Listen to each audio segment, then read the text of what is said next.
as an item, but in order to move that forward, we would have requested that staff prepare a summary report to be returned to council that would identify areas of possible improvement.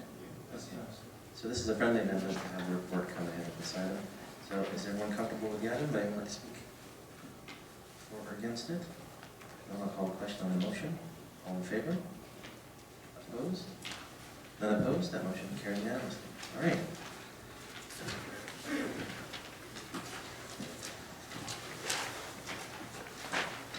So that will move on. That will move on to the next item, which is Capital Regional District activities updates. Who would like to go first? Looking at me? Yes. Thank you, Mr. Mayor. I sit on a number of committees, but I'm only going to report out on two. I chair CRD's Environmental Services Committee, and I wanted to say some important things that we've accomplished. First of all, at our last meeting, we had a presentation from the Canadian Passive House Institute. And as Council will remember, Saanich was the first one in the region to actually approve a passive house, and the owners of that have shown tremendous quality of life, living in the home and reduction of all sorts of energy. Since then, as part of the Canadian Passive House, there's been, Whistler has developed a community center based on the passive house philosophy, and there's been others. So the group is actually presenting to different levels of government, and at the Environmental Services Committee, I saw that it was interesting as we look at a regional energy framework for the CRD. So, Environmental Services Committee, we did host a forum that was put on by the Roundtable on the Environment. Unfortunately, or fortunately, there was so much debate and discussion from committee and board members that were there that they wanted more action. So, I've seen some notes go back and forth from the Roundtable, so I'm sure staff have been asked to look up for grants and see if there's any opportunity that way. And I'm sure the committee will get some more report back from the Roundtable. I sit on the AVICC, Association Vancouver Island Communities and Coastal Committee on Solid Waste. This committee was formed as a result of AVICC's motion at their last conference. And what it is it's a matter of bringing people together on the island and coastal communities looking at solid waste. I think it's very interesting when I talk to my colleagues. As you will know, some landfills are already filled, and people actually transport their waste across borders into the U.S. And one of Nanaimo Regional District's issues were, and it's an issue in the CRD too, is what we call flow control. So there's no legislation that says that if the garbage is created in region, it stays in region. So what's happening now is haulers are looking for the cheapest tipping fee opportunity, and waste is crossing over to other areas. And so for regional districts the size of CRD and Nanaimo, it's a significant financial impact to the budget. And so working together with our colleagues, we're going to try and see if there's some opportunity to look at how we might provide some incentives. In Vancouver, what they've done is they provide a lower tipping fee for bigger loads. So I think we're going to have to get a little creative. So from this committee, there were 21 recommendations, and the report was pretty in-depth. The consultant looked at all the regional districts and their waste management streams, and that will go to the AVICC conference in the new year, and the group prioritized some of the top ones that we thought that we could move forward on. So that report will be coming back to the CRD Environmental Services Committee. I also wanted to say that our committee also reviewed our budget for this year, And I'm very pleased to say that staff have worked very hard on the budget, and they've reduced the budget by $1.44 million. And most of that is as a result of the MMBC contract. So we are receiving $5 million cost recovery from MMBC, and it's helping reduce the tipping. So all the garbage in this region comes from tipping fees. You don't pay for it on your property taxes except for the charge for insanage, our waste collection. But everything that the CRD does around solid waste recycling is paid for through tipping fees. So by removing some of the recycling costs to a contract with MMBC, where we receive $5 million cost recovery, it's a benefit for everyone in the region. The other thing I would point out is the provincial government has set a new target for capital disposal. Per capita rates, the standard target will be 350 kilograms per capita by 2020. The CRD region will reach that by the end of 2015. So we will be probably the first regional district to reach the provincial target. And I think that's a real positive thing as well. And then the last thing I would just reiterate is, you know, recycling and reuse has gone to such a different degree now. At the CRD we have the 5 R's, which is reduction, reuse, recycle, resource recovery, and residual management. And those are built into everything we do around environmental services. The other thing I just would mention is I sit on the finance committee of the CRD, and again, we've been quite lucky at the CRD to find grants for various programs, and we've received some grants. I note that in our agenda this week, we will be looking at some grants that will come under the age-friendly communities from UBCM. So the CRD really follows where the grant money is. Obviously, so does Saanich, but I think the CRD has a dedicated person looking for grants, and once they find it, then we share with everybody else. But so the budget discussion will come to November 18th, I believe, to Committee of the Whole, so that'll be quite an interesting discussion for the CRD budget. That's all I have, Mr. Mayor. No, thank you, that was comprehensive. Councillor Dermott. Thank you, Mr. Mayor. Like Councillor Brownoff, I serve on a number of CRD committees, 6 or 7 I think in total, and I'm going to concentrate on a couple of them. As are all Saanich members of the CRD board, I'm on the Core Area Liquid Waste Committee, which is responsible for the sewer treatment project, and I'm also vice chair of the East Side Committee, which is looking at an aspect of that.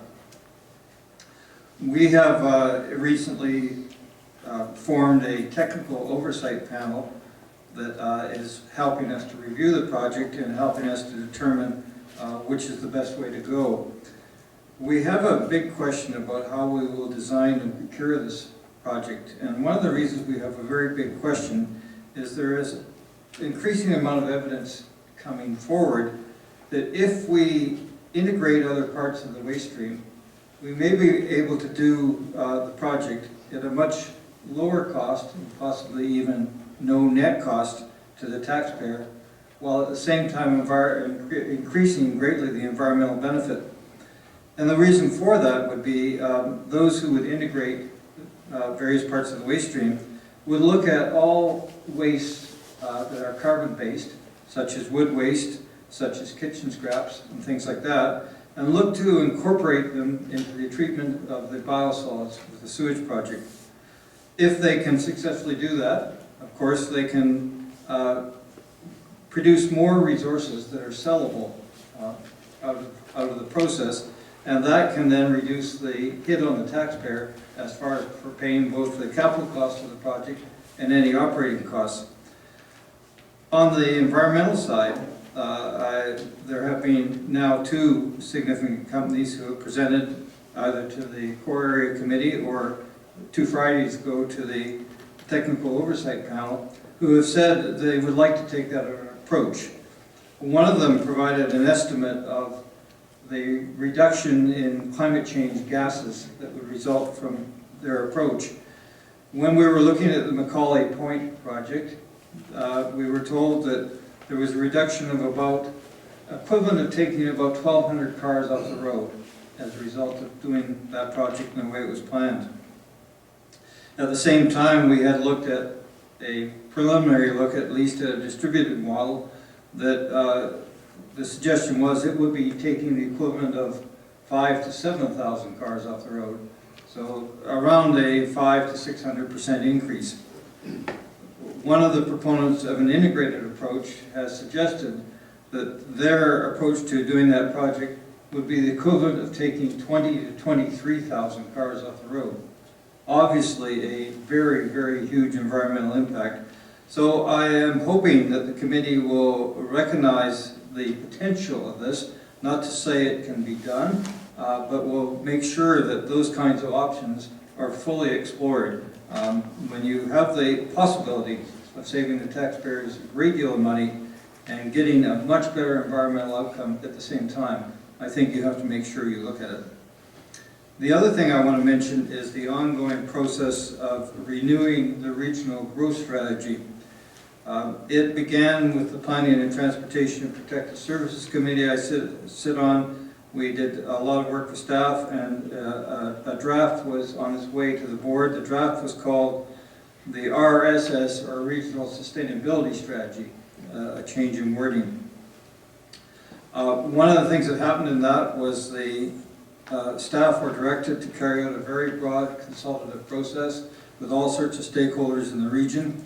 And the consequence was a huge number of requests for new initiatives to be included in the document. And the document probably grew very large and very unwieldy. So when it arrived at the board, in the Committee of the Whole of the Capital Regional Board, the board said essentially this has mushroomed way too much and we need to be back to a similar document, which I agree with. And that direction was given to staff. Subsequent to that, we've had a Committee of the Whole where we've explored how this regional growth strategy, which is an umbrella document for the entire region and its future, how it should be structured. I have a belief that we need to structure it much more hierarchically. We need to clearly identify what are the very most important things we must do, and then we must make sure that everything else fits into doing that. So I have brought to the Committee of the Whole, at its last sitting, a notice of motion suggesting how we might restructure it, and we'll see how that goes in the future. Again, I hope it will be well received and allow us to create a document that will provide perhaps firmer and better direction than the document that it is superseding. That's my report. Thank you, Mr. Mayor. Thank you. Councilor Bryce. Thank you, Mr. Mayor. I too sit on 5 or 6 different committees, and so I'm going to spare colleagues and hit some highlights here. First of all, I'm going to talk about the Regional Parks Committee, which I chair, and so many wonderful things going on at that committee. I'll touch on some of them. First, the draft Regional Trails Management Plan is complete, and it's going out for final public input and be back to the CRD board in early 2016. Secondly, there was a joint initiative between the Parks Committee and the Environment Committee, and we will address the health of Elk Lake. Given the recreational, economic, and environmental aspects of Elk Lake, and the evidence that we have that the lake is not healthy, we have put dollars into the budget to try and address some of these issues. Firstly, we put in the budget dollars to purchase a new weed harvester because the current situation is simply not doing the job, and also to fund a coordinator to work with the province, the federal government, and the user groups to address the weeds, the algae bloom, and all the other indicators of a lake that is under stress. Also at the Parks Committee, last June, the CRD, with funding from the Agricultural Research Fund, conducted a pilot project to capture and cull non-migratory Canada geese. Enough about that. And finally, the final phase of the Island View Beach Plan will hold a public consultation event on November 21st, and the public will be asked to weigh in on identified issues. And this may have seemed to have been going on for a long time, because it has, but it's a very complex beach with many user groups, and has conservation and recreation, and looking to ensure that both of those exist side by side. At a recent Committee of the Whole meeting where we talked about the regional growth strategy, the directors arrived at a good resolution to the challenge of ensuring the availability of drinking water throughout the region, while at the same time not contributing to urban sprawl. And quite frankly, I was very proud of the directors coming to consensus on what was a very, very thorny issue, and could have been very divisive, but it was a good resolution. On the Core Area Liquid Waste Management Committee, Director Brownoff and Directors Isaac and Young from Victoria and myself, we gave notice of motion on accountability and representation in governance of components of the East Side and West Side subsystems. And this motion is going to be discussed on November 4th. And the gist of it being that the current structure, which has an East Side and a West Side, perhaps makes for a tidy line on the map, but in no way accounts for how the region has been plumbed, and all of the investment in the infrastructure. And in fact, as we know, 60% of Saanich sewage doesn't go to the East Side, where indeed we do currently have representation. Finally, I am a CRD trustee on the Municipal Finance Authority, and I have been involved in the selection of a new CAO in light of the retirement of the current CAO, Robin Stringer. And that's my report, Mr. Mayor. Thank you, Councillor. Councillor Plant? Sorry. Yeah, I was going through the councillors who have been appointed to the CRD, and then I was going to go through the alternate directors who sit on the Water Commission and so forth. Councillor Plant? Thank you, Mr. Mayor. It is my honor to serve on behalf of Saanich residents on several CRD committees, and I too shall try to comment only on a few highlights rather than detail everything. Although I will say to anybody who's in the audience, they're welcome to follow up with an email if they'd like to know something further about any of the portfolios I serve on. One of the committees is the Governance Committee, and I'll just let residents know that the selection of the chair for the CRD board is done annually, and we passed at the last board meeting a process by which the counting of the ballots would no longer be done solely with staff doing the counting, but now there will be a legal figure there, a lawyer, in the years when there is not a new board being sworn in, and on the years when the board is being sworn in, it will be the judge who does the swearing in. So that process is being designed to ensure that staff are not in the position of having their professionalism questioned, but also to ensure that the vote is conducted properly. I also serve on the Capital Regional Housing Corporation, which for many people is one of the larger subsidized housing organizations in the region, and we are going through a strategic planning process. And that's very exciting, because the strategic planning process is seeing a board that, in my opinion, has been a board of essentially passing recommendations from staff to actually having a vision of what they would like to see the board doing. And that is to identify themselves as doing two things really well. One, being excellent landlords, and that is in the provision of affordable housing. And second is the increasing of stock of affordable housing. And so the Capital Regional Housing Board, which is completely subsidiary of the CRD board, is looking into, could it play a larger role in the creation and management of affordable housing in the region. And that's an interesting situation, given, of course, what's going on through the Capital Regional Hospital Board and the potential for having that increase. So that's an exciting situation to sit on a board that is comprised of both appointees, tenants, and CRD directors, to see this board come to life and to really set a vision going forward. And that's my opinion. I serve on the Traffic Safety Commission, which meets monthly, and that meeting is held at the Howard Johnson restaurant here in Saanich, and this is comprised of various stakeholders in the region who are interested in traffic safety. what we tend to do is write letters to support initiatives, to suggest initiatives, and to review traffic safety issues in our region. And you could probably see on TV ads such as Crotches Kill, which just sounds really weird without context of knowing this is looking at your cell phone when you're driving in the car, as well as to also think about being seen at night, etc. So that's an enjoyable commission to sit on.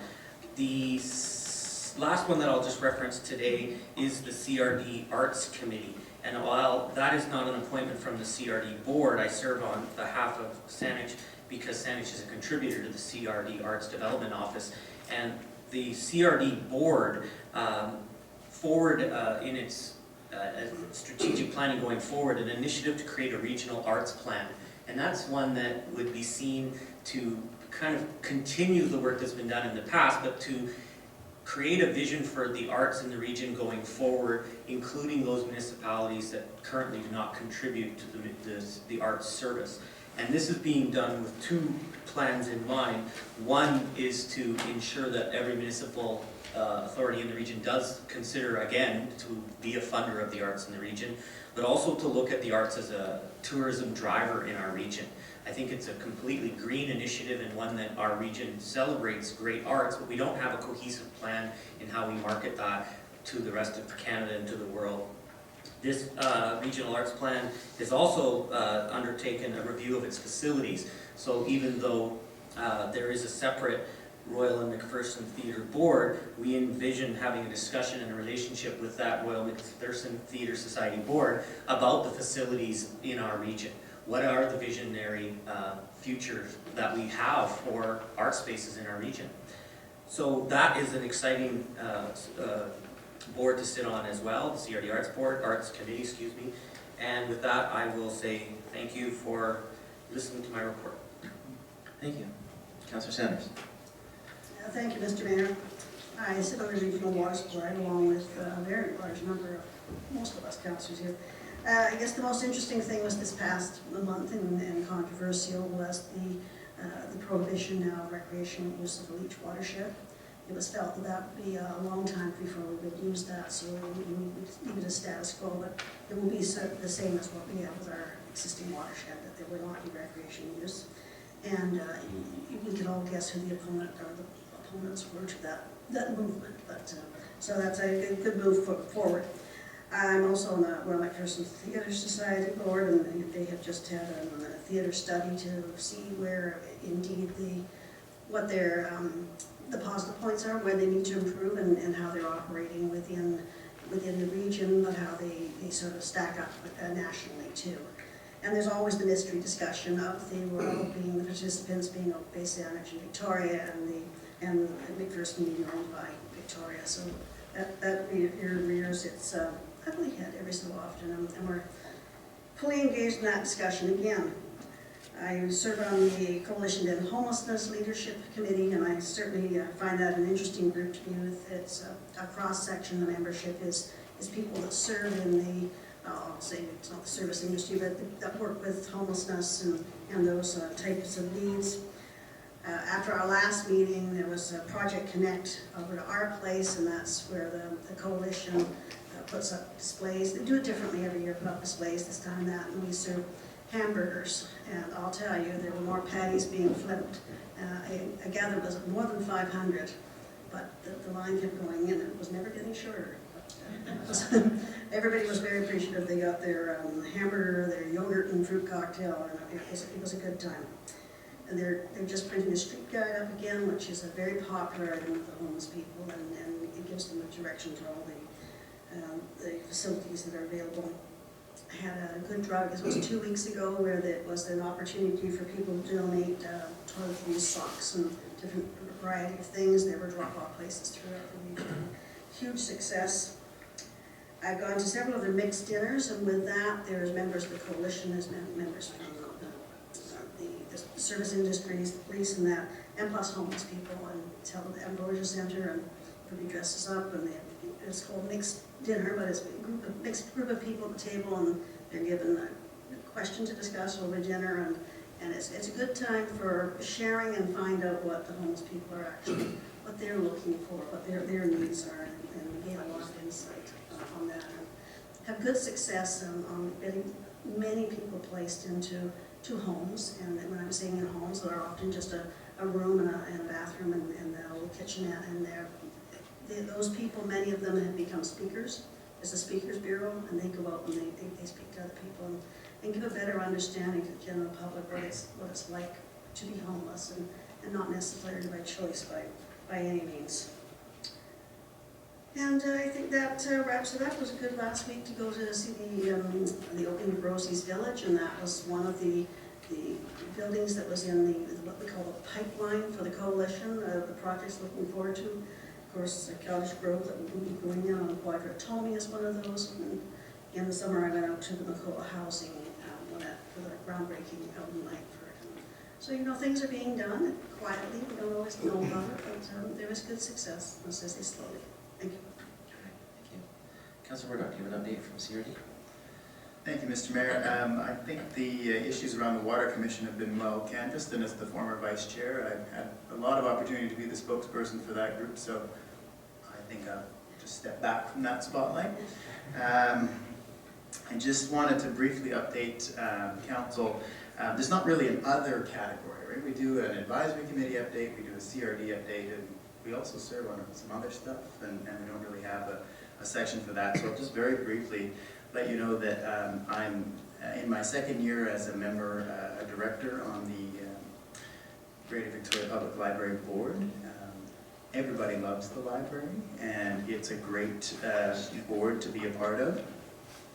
The board is in the midst of completing its strategic plan for the next 5 years. There was an opportunity, considerable consultation process, including open houses, an online survey. The board has now received the feedback from that process, and it's making its way through its final draft, and will eventually be posted and made available for all library users, patrons, to get a look at where the library is going over the next 5 years. Part of that includes opening a couple new branches. There's a new branch going into Langford that folks may be aware of, that will be in the new YMCA facility, YMYWCA. That is scheduled to open next year. And then there is some planning work underway to include a new library branch at the Capital City Walk building behind the legislature, which Concert Properties and Jol Properties are co-developing. The current thinking there is that it will be a reasonably sized facility that will be a complement to the central branch. And I think will be well received in the James Bay area, and probably well beyond that. So the library is thriving, and part of that discussion was a preliminary budget that has now been forwarded to the municipalities, and so we'll all receive that preliminary budget. I'm getting a nod from our clerk that has arrived.